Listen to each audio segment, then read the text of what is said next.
Hello, good afternoon. My name is Kenneth Berard. I'm from the Department of Chemistry in the Levine group. This talk is going to be similar to our collaborators in mathematics and similar to Hunky's talk earlier. And what my research is hierarchical matrices to accelerate quantum chemical calculations. So what we're doing is we're solving the Schrodinger equation, which is an eigenvalue problem we're all pretty familiar with.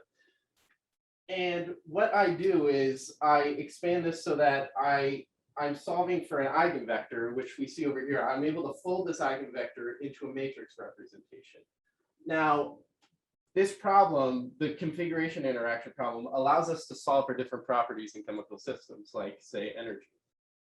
However, we have a trade-off between I can solve this very accurately by doing what we call full configuration interaction, where we use many configurations in order to get a very accurate energy, but that problem becomes intractable very quickly because this problem scales exponentially with the size, with the number of electrons. And you can imagine if I have a hydrogen, I have one electron, all right, that's easy. But if I have something very big, like a protein maybe, or any huge system with a lot of electrons, this problem becomes intractable. So the normal pathway that we take is we will truncate the CI vector and we'll lose some of the configurations that may not contribute as much to the energy.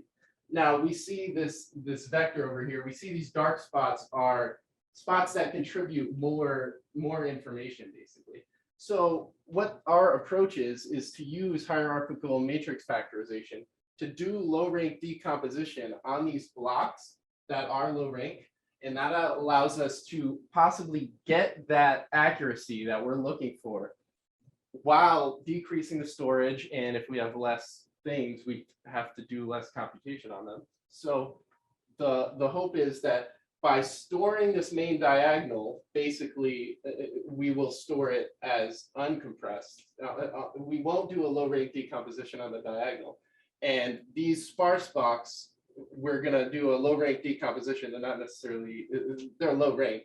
And by doing that decomposition, we will get hopefully the accuracy of doing a full configuration interaction calculation while reducing the computational cost to something that's more allowed for a large system. So if that's my presentation, are there any questions?